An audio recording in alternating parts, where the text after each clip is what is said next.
الله وبركاته.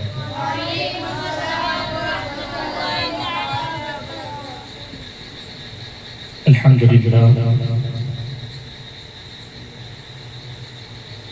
لله رب العالمين، والصلاة والسلام على سيد المرسلين وعلى آله وأصحابه وأزواجه وأهل بيته أجمعين، أما بعد. فأعوذ بالله من الشيطان الرجيم. بسم الله الرحمن الرحيم.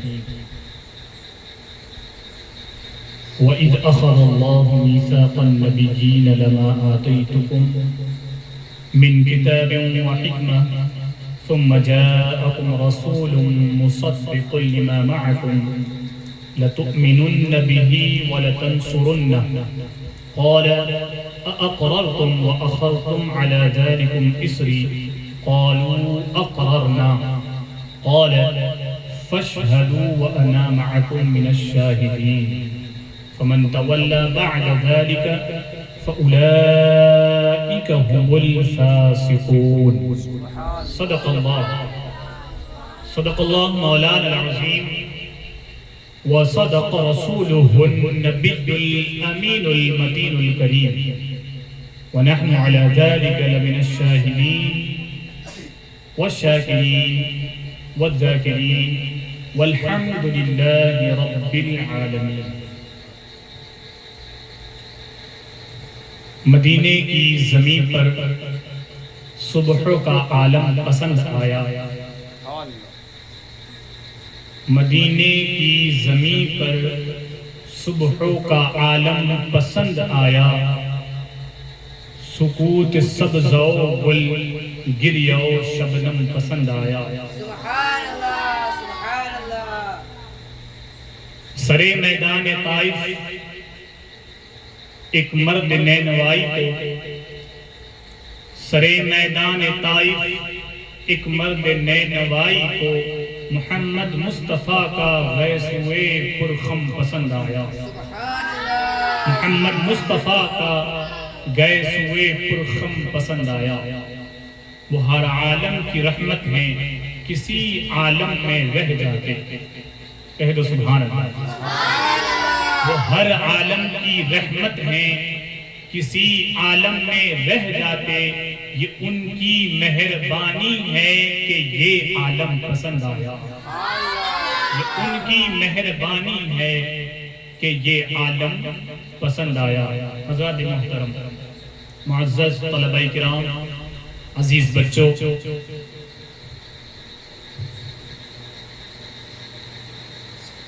دنیا افق پر ان قریب ماہ ربیع النور کا چاند نظر آنے والا ہے. یہ وہ مہینہ ہے کہ جس مہینے میں دونوں عالم کے سردار کی آمد کا مہینہ ہے.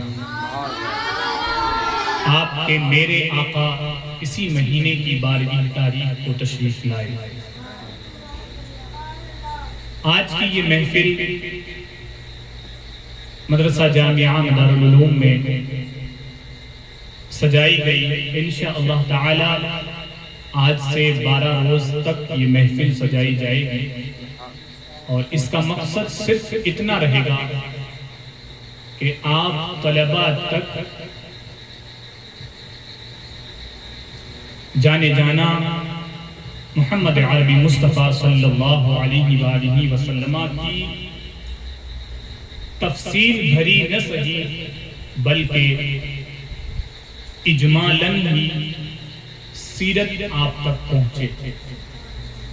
اور چونکہ آپ طلباء ہیں، طالب علم ہیں، بچے ہیں، اور بچوں کا جو ذہن ہوتا ہے وہ کورے کاغذ کے مانند ہوتا ہے. اس پر آپ جو چاہیں لکھ سکتے ہیں. تو انشاءاللہ تعالی آج کے آپ آج سے آپ کے ان کورے کاغذوں پر 12 دن تک انشاءاللہ تعالی سیرت مصطفیٰ لکھی جائے گی۔ سبحان اللہ، سننے کو تیار ہیں؟ کہہ دو سبحان اللہ۔ سننا اور اس کو یاد رکھنا اور اپنی زندگی کے کسی بھی موڑ پر اسے عملی جامہ پہنانا انشاءاللہ تعالی دنیا بھی کامیاب اور آخرت بھی کامیاب۔ پھر ہم تو اس نبی کے امتی ہیں، میں نے ابھی آپ کے سامنے شعر پڑھا، وہ تو رحمت عالم ہے، کل کائنات کی رحمت ہے۔ وہ چاہتے تو کسی بھی کائنات میں رہ جاتے، لیکن بڑی مہربانی سرکار نے ہم پر کر دی کہ وہ ہم میں تشریف لائے اور ہمیں اپنا امتی ہونے کا شرف عطا فرمایا۔ آج کا یہ پہلا دن ہے، انشاءاللہ تعالی حضور کی زندگی کا وہ گوشہ ہم سنیں گے کہ جس طرح آپ نے دیکھا ہوگا کہ یہ بارش کا مہینہ ہمارے بیچ آ چکا، لیکن جب بارش ہونے والی ہوتی ہے، پہلی بارش کے قطرے زمین پہ گرنے کی تیاری کرتے ہیں تو اس کے پہلے بھینی بھینی سی ٹھنڈی ٹھنڈی سی کچھ ہوائیں چلتی ہیں۔ کہہ دو چلتی ہوئی دیکھیے کہ نہیں دیکھیے؟ دیکھیے نا، ہمارے یہاں تو ماشاءاللہ لہلہاتے ہوئے کھیت ہیں، کھلا موسم ہے، تو ہم دیکھتے ہیں کہ بارش سے پہلے ٹھنڈی ٹھنڈی بھینی بھینی ہوائیں چلتی ہیں۔ اچھا بتاؤ، جب وہ ہوائیں چلتی ہیں تو آپ کے ذہن میں کیا خیال آتا ہے؟ یہی خیال آتا ہے نا کہ ان قریب بارش ہونے والی ہے، آتا ہے کہ نہیں؟ آتا ہے نا؟ بس ٹھیک اسی طرح اللہ رب العزت نے یکے بار دیگرے انبیاء کو اس دھرتی پر بھیجا اور ان سے کہہ دیا کہ جاؤ دین کی تبلیغ کرنا اور ساتھ ساتھ اپنے امتیوں کو یہ بتاتے ہوئے چلنا کہ بس سن لو، ہم تو آغاز کر رہے ہیں، آنے والا تو کوئی اور ہے، چمن کی بہار تو کوئی اور ہے، زندگی کی حیات تو کوئی اور ہے، مقصد تو کوئی اور ہے، ہم تو صرف پرچار کرنے آئے ہیں۔ تو جس طرح بھینی بھینی ہوائیں چلتی ہیں یہ بتانے کے لیے کہ بارش ہونے والی ہے، حضرت آدم سے عیسیٰ تک جتنے نبی اللہ نے بھیجے صرف یہ بتانے کے لیے کہ لوگوں میرا محبوب اس دنیا میں آنے والا ہے، میرا محبوب۔ اسی لیے یہ ساری دنیا کو سجایا گیا اور اس میں اس مہینے کو اللہ نے دلہن بنایا ہے نا۔ اللہ تعالیٰ قرآن پاک میں فرماتا ہے وَإِذْ أَخَذَ اللَّهُ مِيثَاقَ النَّبِيِّينَ، قرآن میں یہ پورا چیپٹر ہے، سورہ آل عمران، سورہ آل عمران، یہ پورا چیپٹر۔ میں نے آپ سے کہا کہ حضور کے آنے سے پہلے لوگوں کو بتایا گیا، ان کو سمجھایا گیا، حضرت آدم نے، حضرت نوح نے، حضرت صالح نے، حضرت لوط نے، حضرت موسیٰ نے، سب نے اپنے امتیوں کو بتایا کہ لوگوں اگر تم نبی آخر الزمان کو پاؤ، ان کا زمانہ پاؤ تو ان پر ایمان لانا اور ان کی مدد کرنا، یہ سب کو بتایا گیا۔ اور اچھا یہ بتایا کیوں گیا پتہ ہے آپ کو؟ وہ اس لیے بتایا ان نبیوں نے اپنی امتوں کو کہ اللہ نے عالم ارواح میں سارے نبیوں سے یہ وعدہ لے لیا، اور یہ بات نہ میں اپنی جانب سے کر رہا ہوں نہ کسی نیک بزرگ کی جانب سے کر رہا ہوں، بلکہ خود اللہ نے کلام پاک میں فرمایا کہ وَإِذْ أَخَذَ اللَّهُ مِيثَاقَ النَّبِيِّينَ، اللہ نے نبیوں سے ایک وعدہ لیا۔ میثاق کہتے ہیں کس کو؟ وعدے کو۔ کس کو؟ توجہ ہے، اس کو کہتے ہیں وعدے کو۔ تو اللہ نے نبیوں سے وعدہ لیا، کیا لیا؟ لما آتیتکم من کتاب و حکمت ثم جاءکم رسول مصدق لما معکم لتؤمنن به ولتنصرنہ۔ اللہ فرماتا ہے نبیوں سے کہ اے آدم، اے نوح، اے موسیٰ، اے عیسیٰ، تم جتنے ہو، تم سب کو میں نبی بنا کر اپنی کتاب دے کر اپنے صحیفے دے کر دنیا میں بھیجوں گا۔ کہاں بھیجوں گا؟ تو جب میں تم کو نبی بنا کر کتابیں دے کر دنیا میں بھیجوں، ثم جاءکم رسول، اور پھر تم میں میرا وہ رسول تشریف لے آئے، کہہ دو سبحان اللہ۔ مصدق لما معکم، اس بات کی تصدیق کرتے ہوئے جو تمہارے پاس ہے۔ کیا؟ جو تمہارے پاس کتابیں میں تم کو دے کے بھیجوں گا، میرا وہ نبی آئے گا، وہ تمہاری کتابوں کی تصدیق بھی کرے گا۔ کیا کرے گا؟ بتایا نا آپ کے اور میرے نبی نے بتایا نا، ہمیں کیسے پتا چلا کہ موسیٰ علیہ السلام پہ کتاب نازل ہوئی، حضرت عیسیٰ علیہ السلام پہ کتاب نازل ہوئی؟ یہ کس نے ہم کو بتایا؟ ہمارے نبی نے بتایا نا۔ کہہ دو سبحان اللہ۔ تو اللہ فرماتا ہے وہ تم میں آئے گا، تمہاری کتابوں کی تصدیق کرے گا، پھر کیا ہوگا؟ لَتُؤْمِنُنَّ بِهِ، سنو جب وہ تمہارے بیچ آ جائے، تم اس نبی کا زمانہ پالو، تو سنو تم اس پر ضرور ضرور ایمان لانا۔ سبحان اللہ۔ بچوں بتاؤ اللہ کس سے کہہ رہا ہے؟ ہم لوگوں سے نہیں کہہ رہا، عام انسانوں سے نہیں کہہ رہا، نبیوں سے کہہ رہا ہے۔ سبحان اللہ۔ کس سے؟ نبیوں سے۔ نبیوں کو حکم دے رہا ہے کہ سنو جب میرا رسول آ جائے تو تم اس پر ایمان لے آنا۔ تو معلوم یہ ہوا کہ اگر آپ کے اور میرے نبی موسیٰ علیہ السلام کے دور میں آ جاتے تو بے شک حضرت موسیٰ میرے نبی کا کلمہ پڑھ لیتے، میرے نبی کا کلمہ پڑھ لیتے۔ اگر عیسیٰ علیہ السلام کے دور میں آتے تو حضرت عیسیٰ علیہ السلام آپ کے اور میرے نبی کا کلمہ پڑھ لیتے۔ کیوں؟ کہ وعدہ کیا تھا اللہ سے، وہ وعدہ یہ، اچھا صرف وعدہ نہیں کیا، آگے قَالَ أَأَقْرَرْتُمْ وَأَخَذْتُمْ عَلَىٰ ذَلِكُمْ إِسْرِي، پھر اللہ نے جب بتایا نا ایسا تم کو کرنا ہے تو پھر آگے فرمایا کہو أَأَقْرَرْتُمْ، کیا تم میری بات کو مانتے ہو، اقرار کرتے ہو؟ نبیوں کی جماعت سے اللہ نے کہا اقرار کرتے ہو؟ أَأَقْرَرْتُمْ، تم اقرار کرتے ہو؟ وَأَخَذْتُمْ عَلَىٰ ذَلِكُمْ إِسْرِي، اور بتاؤ کیا تم یہ وعدہ کرتے ہو کہ تم میری کہی ہوئی بات پر ضرور ضرور عمل کرو گے؟ یعنی وہ نبی اگر تم میں آ جائے تو تم اس پر کیا لاؤ گے؟ ایمان لاؤ گے۔ تو بتاؤ نبیوں کی جماعت سے کیا صدائی قرآن کہتا ہے؟ قالوا اقررنا، حضرت آدم سے لے کر عیسیٰ علیہ السلام تک جتنے بھی انبیاء تھے سب نے یک زباں ہو کر کہا مولا تو نے جو کہا انشاءاللہ ہم اس پر ضرور ضرور عمل کریں گے۔ سبحان اللہ سبحان اللہ۔ قال فاشهدوا وانا معكم من الشاهدين، پھر اللہ نے فرمایا تو پھر تم اس پر گواہ رہنا اور میں تم پر گواہ رہوں گا۔ فمن تولى بعد ذلك فاولئك هم الفاسقون، اللہ کہتا ہے کہ سنو پھر جو کوئی پھرے اس وعدے سے، جو کوئی بھی پھرے تو وہی لوگ فاسق ہیں۔ العیاذ باللہ، کیا ہے؟ اللہ سے وعدہ لے لیا، اب جو اللہ کا وعدہ توڑے گا وہ کیا ہوگا؟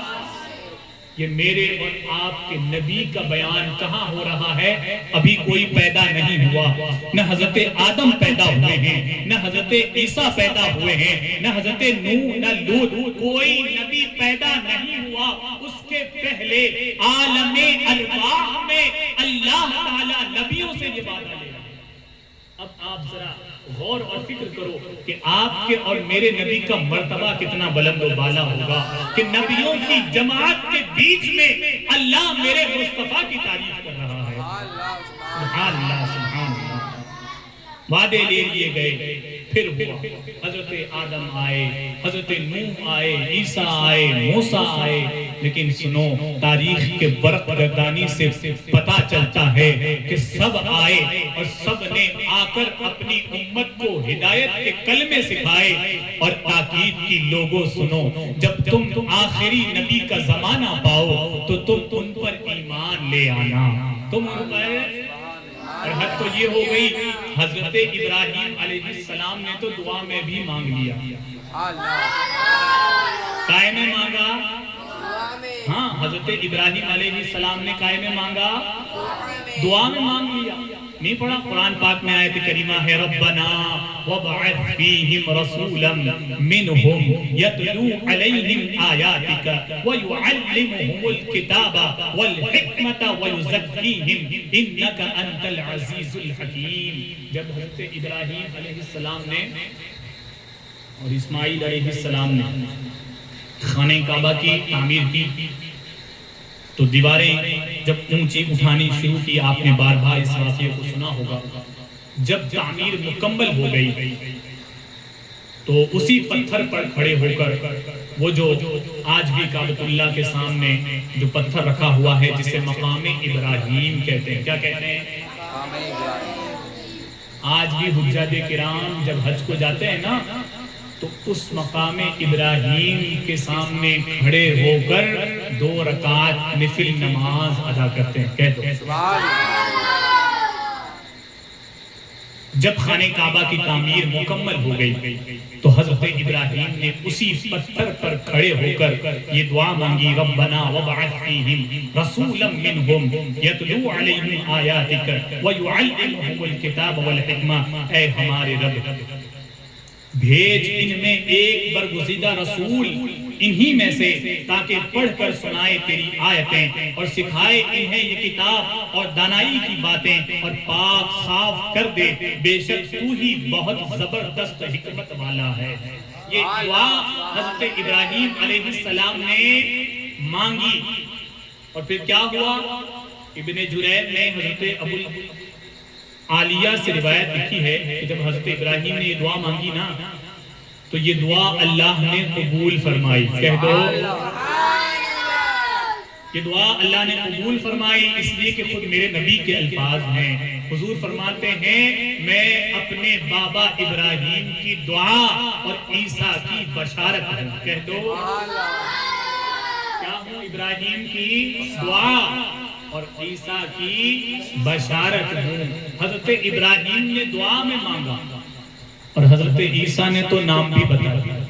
کہہ دو سبحان اللہ۔ حضرت عیسیٰ نے کیا بتا دیا؟ قرآن میں آیت ہے نا مبشرا برسول یأتی من بعد اسمہ احمد، ہے کہ نہیں؟ کون سے بارے میں کسی کو خیال؟ ومبشرا برسول یأتی من بعد اسمہ احمد۔ حضرت عیسیٰ نے بتایا لوگوں سنو میں عیسیٰ اللہ کا بندہ ہوں اور تم کو یہ خوشخبری سنانے آیا ہوں کہ میرے بعد جو دین حق لے کر آئے گا اس آنے والے کا نام احمد ہوگا۔ کیا ہوگا؟ نام کیا ہوگا؟ احمد ہوگا۔ تو یہ بشارتیں چل رہی ہیں اس نبی کی جو عنقریب ہم میں جلوہ گر ہونے والے تھے۔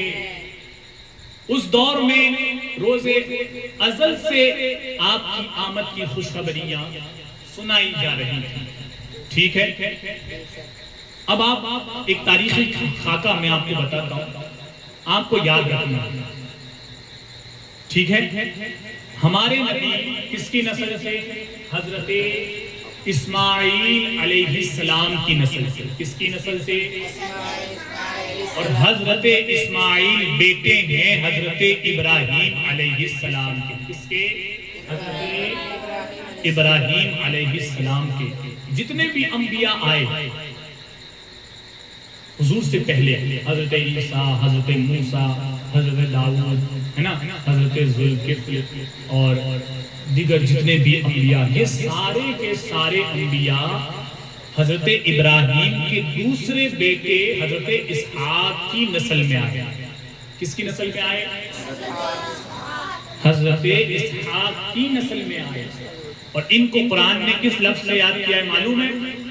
آپ کو معلوم ہے؟ بنی اسرائیل۔ کس سے؟ بنی اسرائیل۔ بھولو گے تو نہیں؟ ہاں، بنی اسرائیل جتنے بھی انبیاء آئے سارے کے سارے کس میں آئے؟ بنی اسرائیل میں آئے۔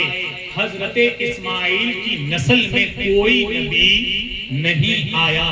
تو چونکہ حضرت موسیٰ کی جو قوم تھی اور جو حضرت عیسیٰ کی قوم تھی، عیسائی اور یہودی، ان کا خیال یہ تھا کہ آخری نبی جو آئے گا، چونکہ ان کی جو کتابیں تھیں، انجیل، زبور، تورات، ان سب میں میرے آقا کی مدح و ثنا تھی۔ کہہ دو سبحان اللہ۔ سب میں بتایا گیا تھا کہ آخر زمانے میں جو نبی آئے گا اونٹ کی سواری کرے گا، بڑا خوبصورت ہوگا، ہلکی لمبی گردن ہوگی، چوڑے چوڑے رخسار ہوں گے، ہلکی سے کنگھرالے بال ہوں گے اور گھنی داڑھی ہوگی، اور نرم لہجے سے بات کرے گا۔ اس کا نام احمد ہوگا، مکہ میں پیدا ہوگا، مدینہ میں ہجرت کرے گا، اس کے اصحاب اس کے فرما بردار ہوں گے۔ جب وہ جنگ میں اترے گا تو کبھی ہارے گا بھی، کبھی جیتے گا بھی، اور حق بات کو سناتا رہے گا، یہاں تک کہ حق کا پرچم سارے عالم میں لہرا جائے گا، حق کا بول بالا ہو جائے گا۔ یہ ساری باتیں انجیل میں، تورات میں، یہودیوں کی کتابوں میں، عیسائیوں کی کتابوں میں موجود تھی، سبحان اللہ۔ اور وہ یہ جانتے تھے، ہے نا، وہ سب جانتے تھے کہ آخری رسول کیسا ہوگا۔ لیکن جب حضور تشریف لائے تو کس کے خاندان میں تشریف لائے؟ حضرت اسماعیل علیہ السلام کے خاندان میں تشریف لائے تو ان کے سارے وہم ٹوٹ گئے اور ان کو بغض پیدا ہو گیا۔ کیا ہو گیا؟ حسد ہو گیا کہ اب تک سارے نبی ہمارے خاندان میں آئے تو آخری نبی پھر ہمارے خاندان میں کیوں نہیں آیا؟ تو اس کی وجہ سے انہوں نے تورات میں، انجیل میں جو حضور کے اوصاف تھے، تعریفیں تھیں، ان کو چھپایا۔ کیا کیا؟ توجہ ادھر، کیا کیا؟ چھپایا۔ قرآن نے اسے ظاہر کر دیا۔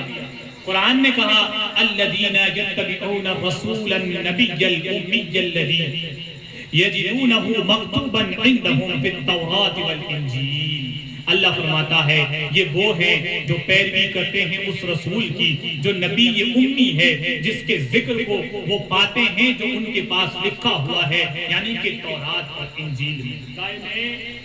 قرآن نے بتا دیا کہ بے شک تورات میں بھی حضور کا ذکر تھا، انجیل میں بھی حضور کا ذکر تھا، اب تک جتنے صحیفے نبی لے کر آئے ان سب میں میرے مصطفیٰ کا سبحان اللہ۔ ذکر تھا، لیکن چھپایا گیا۔ حضرت عبداللہ بن عمر سے روایت ہے، انہوں نے فرمایا کہ انہوں نے حضور کی بعض وہ صفات جو تورات میں دیکھی، جو قرآن پاک میں مرقوم ہیں۔ تورات میں ہے اے نبی کریم ہم نے آپ کو شاہد، مبشر اور نذیر اور ان ان پڑھوں کے لیے پناہ گاہ بنا کر بھیجا ہے۔ آپ میرے بندے ہیں، آپ میرے رسول ہیں، میں آپ کا نام متوکل رکھا ہے۔ آپ نہ تند خوں ہوں گے، نہ غلیظ، نہ بازاروں میں شور و غل کرنے والے ہوں گے۔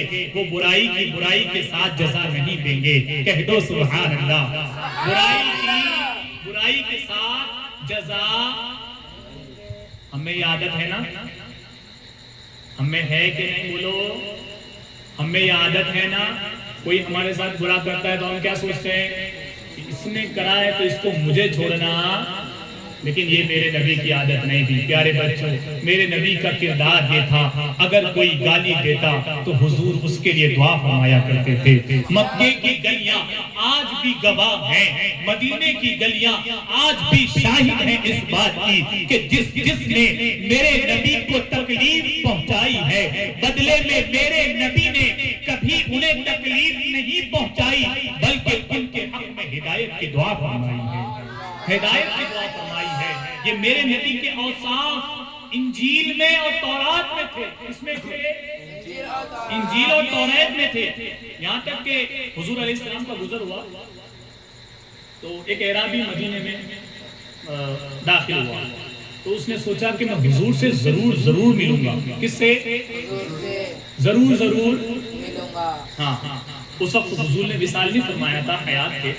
تو حضور چل رہے تھے، آپ کے ساتھ حضرت ابوبکر صدیق رضی اللہ تعالیٰ عنہ اور حضرت عمر فاروق کی ذات تھی.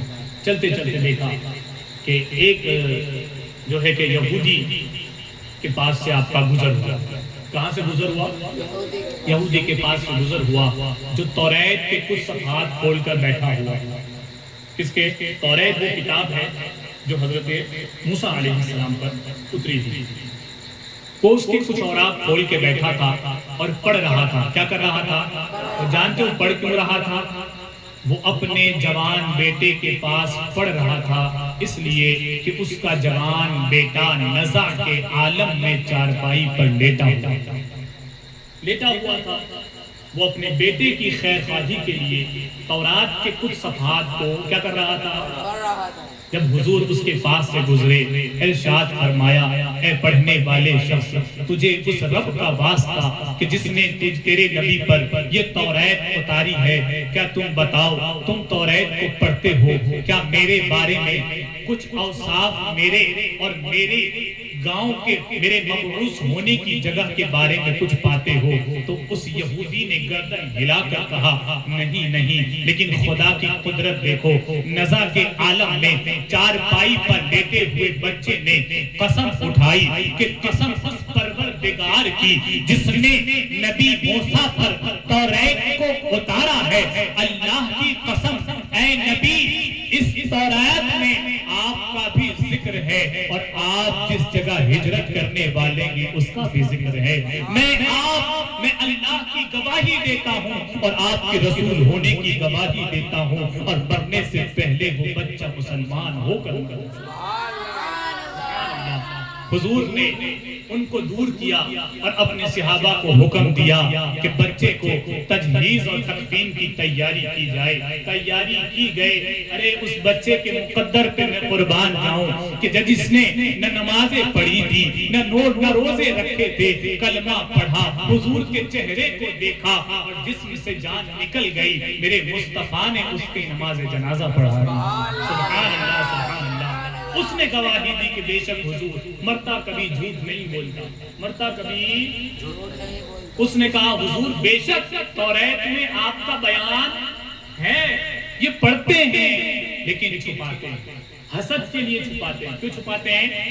حسد کی وجہ سے چھپاتے ہیں، ورنہ آپ کا بیان توریت میں بے شک موجود ہے. ہم اس نبی کے امتی ہیں ہے نا، جس کی موسیٰ گواہی دیں، جس کی ابراہیم علیہ السلام دعا مانگیں، حضرت عیسیٰ بشارت دیں، اور موسیٰ علیہ السلام نے تو دعا بھی مانگ لی رب سے، مولا مجھے ان کا امتی بنا دے. کہہ دو یہ میں نہیں کہتا، موسیٰ علیہ السلام نے دعا مانگی. یہ حضرت ابو نعیم نے حضرت ابو ہریرہ رضی اللہ تعالیٰ عنہ سے روایت لکھی کہ حضور نے فرمایا کہ جب حضرت موسیٰ علیہ السلام پر توریت نازل ہوئی تو اسے حضرت موسیٰ نے پڑھا. کیا کیا؟ بولو، تھک گئے ہو تو ختم کر دو. کیا کیا؟ حضرت موسیٰ نے توریت کو پڑھا. پڑھتے ذکر آیا تو اللہ کی بارگاہ میں حضرت موسیٰ علیہ السلام نے دعا کے لیے ہاتھ اٹھائے. کہہ دو دعا کے لیے موسیٰ علیہ السلام نے ہاتھ اٹھائے اور دعا مانگی، مولا میں نے تورات میں ایک ایسی امت کا ذکر پڑھا ہے کہ جن کی اناجیل میں ان کے سینوں میں ہوگی، جن کی اناجیل ان کے سینوں میں ہوگی. بھئی ان کے لیے انجیل تھی، ہمارے لیے کیا ہے؟ قرآن. کیا ہے؟ قرآن ہمارے سینوں میں ہے کہ نہیں؟ حضرت موسیٰ کہتے ہیں مولا ایسی امت کا ذکر تورات میں آیا ہے کہ جن کی انجیل ان کے سینوں میں ہوگی، جن کا قرآن ان کے سینوں میں ہوگا، مولا اس امت کو تو میری امت بنا دے. کیا دعا مانگی؟ اس امت کو تو میری امت بنا دے. جواب آیا، اے موسیٰ یہ نہیں ہو سکتا، اس لیے کہ وہ میرے محبوب کی امت ہے. وہ کس کی امت ہے؟ وہ میرے محبوب کی امت ہے. پھر موسیٰ علیہ السلام نے دوبارہ عرض کی مولا میں نے تورات میں ایک ایسی امت کا ذکر پڑھا ہے کہ جو کچھ کھائیں گے تو وہ بھی ان کے لیے صدقہ ہوگا, اس پر بھی انہیں اجر ملے گا. وہ اگر کچھ کھائیں گے تو وہ ان کے لیے صدقہ ہوگا اور اس کھانے پر بھی ان کو ثواب ملے گا. تو پلٹ کر جواب آیا اے موسیٰ یہ نہیں ہو سکتا اس لیے کہ وہ میرے محبوب کی امت ہے. پھر موسیٰ علیہ السلام نے عرض کی مولا میں نے توریت میں ایک ایسی امت کا ذکر پڑھا ہے کہ جب وہ نیکی کسی نیکی کے بارے میں سوچے گی تو اس کے نیکی سوچنے کے بعد وہ اس نیکی پر عمل کرے یا نہ کرے اللہ تعالی اس کے سوچنے پر ہی ایک نیکی کا ثواب لکھ دیتا ہے, اور اگر وہ نیکی کر لے تو اللہ ایک نیکی کے بدلے 10 نیکی کا ثواب لکھتا ہے. مولا اس امت کو میری امت کر دے.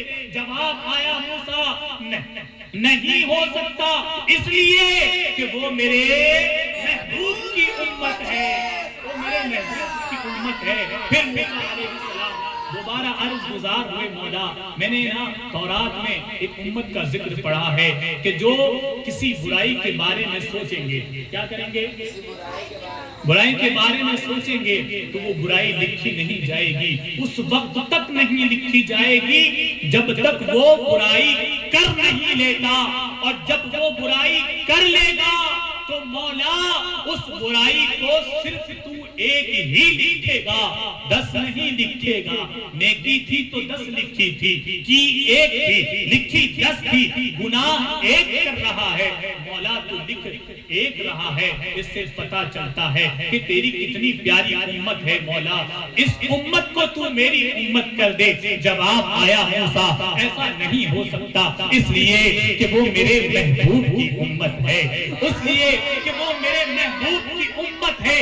تو پھر موسیٰ علیہ السلام نے اپنے ہاتھوں کو اٹھایا اور ماں بارگاہ الہی میں عرض کی مولا تو پھر خود مجھے اس امت میں کر دے, اس نبی کا امتی بنا دے جس نبی کے یہ امتی ہیں.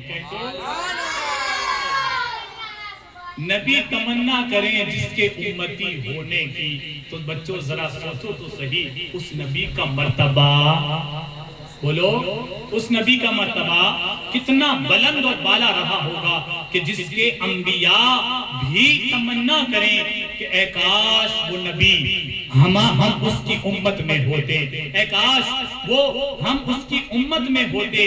اور ان کو سب معلوم تھا کب پیدا ہوں گے, کہاں پیدا ہوں گے, کس جگہ پیدا ہوں گے, کس گھر میں پیدا ہوں گے. یہاں تک کہ یہ بھی معلوم تھا کہ جب حضور اس دنیا میں تشریف لائیں گے تو ان کے والد کا پہلے سے ہی انتقال ہو چکا ہوگا. اللہ اکبر. یہ تک ان کو معلوم تھا. کن کو؟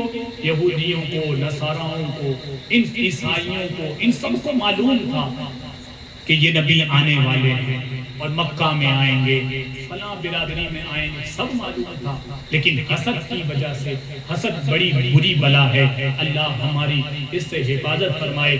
حسد کو لے کر کل میں نے ایک بات آپ کو بتائی تھی, یاد ہے؟ کل میں نے ایک بات حسد کو لے کر بتائی تھی کہ وہ حسد کے چکر میں ہی وہ جو ہے اکبر بادشاہ گمراہ ہوا تھا اور علماء کی ایک مجلس نے اسے گمراہ کیا تھا. وہ حسد کی بنا پر سب چھپاتے تھے, لیکن اللہ کی ذات بڑی بلند و بالا ذات ہے, وہ کتنا چھپا لے, لیکن نہ اس کی ذات تو پھر بڑی ذات ہے. انہوں نے اتنا چھپایا لیکن اللہ نے کہیں نہ کہیں سے ظاہر کر ہی دیا. یہاں تک کہ جب ملک حبشہ پہ ایک بادشاہ کا قبضہ ہوا جس کا نام غالباً بصیر آتا ہے یا بصیرت آتا ہے, اس نے جو ہے نا سیف بادشاہ کا نام ہے, سیف بن ذی یزن. یہ جب حبشہ کا بادشاہ بنا تو اس کو بداہی دینے کے لیے سارے ملک والے فدیہ وہ ایک ایک جماعت بنا کے جاتے اور بداہی دیتے. کیا دیتے؟ ہمارے وہاں کوئی سرپنچ بنتا ہے تو بدائی دیتے ہیں نا, آپ جاتے ہو, میں جاتا ہوں, گاؤں کے وڈیل لوگ جاتے ہیں مبارک ہو آپ سرپنچ بن گئے وڈیل بن گئے. تو جب وہ سیف بادشاہ بنا حبشہ کا تو سارے وفد اس کو کیا کرنے کے لیے گئے؟ بدائی دی. تو عرب سے بھی لوگ بدائی دینے کے لیے گئے. کہاں گئے بدائی دینے کے لیے؟ عرب سے. اس وفد کا جو بڑے وڈیل جو تھے وہ تھے حضرت عبد المطلب. کون تھے؟ کون ہیں یہ؟ حضور علیہ السلام کے دادا حضرت عبد المطلب گئے. بادشاہ کے سامنے حاضر ہوئے تو گفتگو کی اجازت طلب کی آپ نے کہ اگر اجازت ہو تو میں آپ کے شان میں کچھ بولوں. تو بادشاہ نے جواب دیا کہ اگر تمہیں بادشاہوں کے دربار میں گفتگو کا سلیقہ آتا ہے تو ضرور بولو. اس کا اتنا کہنا تھا. پھر حضرت عبد المطلب تو عبد المطلب تھے میرے نبی کے دادا تھے. شروع ہوئے اس کی تھوڑی تعریف کی. جب تعریف کر چکے تو سامنے سے پوچھتا ہے کہ اے گفتگو کرنے والے تو کون ہے؟ کیا پوچھا؟ گفتگو کرنے والے تو کون ہے؟ تو آپ نے فرمایا کہ میں عبد المطلب بن ہاشم ہوں. کون ہوں؟ میں عبد المطلب بن ہاشم ہوں. بادشاہ نے جیسے سنا کھڑا ہو گیا. کہا اچھا میرا بھانجا ہے تو کیا کہا؟ بھانجا ہے. پہچان نکل گئی. پہچان نکل گئی تو پھر آپ کو بھی پتا ہے اگر کوئی مسافر یہاں آئے اور ہمارے قاری صاحب کی اس سے پہچان نکل جائے تو پھر کمرے میں لے جا کر بٹھائیں گے الگ سے خاطر تواضع کریں گے. تو اس نے پھر الگ سے ایک مہمان نوازی کی. کس کی؟ حضرت عبد المطلب کی. اس نے الگ سے مہمان نوازی کی اور اس نے جو گفتگو اس درمیان اس نے جو گفتگو کی وہ گفتگو ایک راز تھا. کیا تھا؟ اس نے یہ کہا کہ اے عبد المطلب مجھے تم سے نہ کچھ راز کی بات کرنی ہے. کیا کرنی ہے؟ ہاں ایک علم ہے جو میں تم تک پہنچانا چاہتا ہوں. ہم دوسروں سے تو چھپاتے ہیں. اس علم میں ہم ایک عظیم خبر پاتے ہیں کہ جس میں زندگی کا شرف ہے وفا کی فضیلت ہے. یہ فضیلت لوگوں کے لیے عام ہے اور تمہارے لیے اور تمہارے قبیلے کے لیے خاص ہے. کہہ دو لوگوں کے لیے عام ہے یہ خبر لیکن تمہارے لیے اور تمہارے قبیلے کے لیے خاص ہے. حضرت عبد المطلب نے کہا بادشاہ رب تعالیٰ تمہیں خوش رکھے نیکی کی توفیق دے. جلدی بتاؤ آخر وہ کون سا راز ہے جو تم مجھ سے کرنا چاہتے ہو اور وہ میرے لیے خاص ہے دوسروں کے لیے عام ہے. تو اس نے بات کرتے ہوئے آگے کہا کہ اے عبد المطلب سنو تمہارے خاندان میں ایک خوبصورت بچہ پیدا ہوگا جس کے کندھوں کے مابین نشانی ہوگی. اسے سیادت نصیب ہوگی. تمہیں روز حشر تک سرداری ملے گی. اتنا سننا تھا. حضرت عبد المطلب تھوڑے اور اچنبے میں پڑ گئے. تعجب میں گئے کہ آخر بادشاہ یہ کس راز کی بات کر رہا ہے. کہا ذرا کھول کر بیان کرو. تو کہنے لگا اب وقت آ گیا ہے کہ وہ بچہ پیدا ہو یا وہ بچہ پیدا ہو چکا اس کا نام محمد ہوگا. کیا ہوگا؟ اس کا نام محمد ہوگا. اس کا دادا اور اس کا چچا اس کی پرورش کریں گے اس لیے کہ اس کے ماں باپ بچپن ہی میں فوت ہو جائیں گے وصال کر جائیں گے. اسے واضح طور پر مبعوث اللہ تبارک و تعالیٰ کرے گا.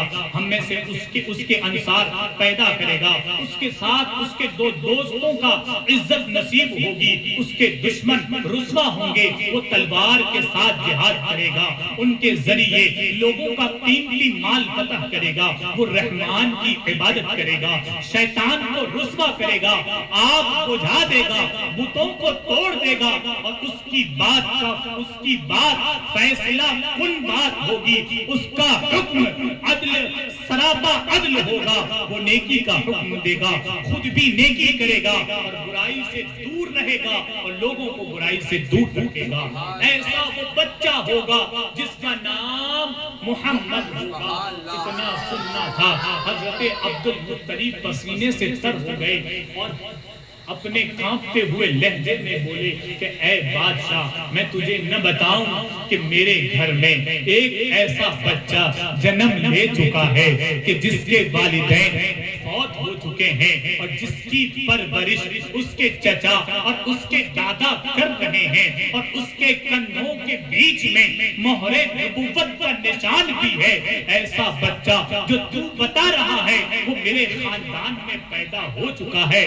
یہ سن کر بادشاہ کھڑا ہو گیا اور کہنے لگا کہ اے کاش میں تیرے اس بچے کو دیکھ پاتا, لیکن اے عبد المطلب مجھ سے وعدہ کرو کہ 1 سال کے بعد جب تم واپس آؤ گے تو اس نبی کو اپنے ساتھ لے کر آؤ گے, اس نبی کو اپنے ساتھ لے کر آؤ گے. میں اسے دیکھنا چاہتا ہوں, میں اس کا امتی بننا چاہتا ہوں. لیکن صحیح قسمت کو بہت پسند تھا. 1 سال گزرنے کے بعد اس سیف کا انتقال ہو جاتا ہے اور اس کی ملاقات حضور سے نہیں ہو پاتی, لیکن حضرت عبد المطلب اس کو ہمیشہ بیان کرتے رہتے ہیں. کیا کرتے رہتے ہیں؟ بیان کرتے رہتے ہیں اس بادشاہ کے قصے کو. اور ایک میں نے روایت ابھی کچھ دنوں پہلے پڑھی تھی کہ کچھ یہودی اور نصارہ اور عیسائیوں کے پاس کو حضور علیہ السلام کی تصویر بھی تھی. کیا تھی؟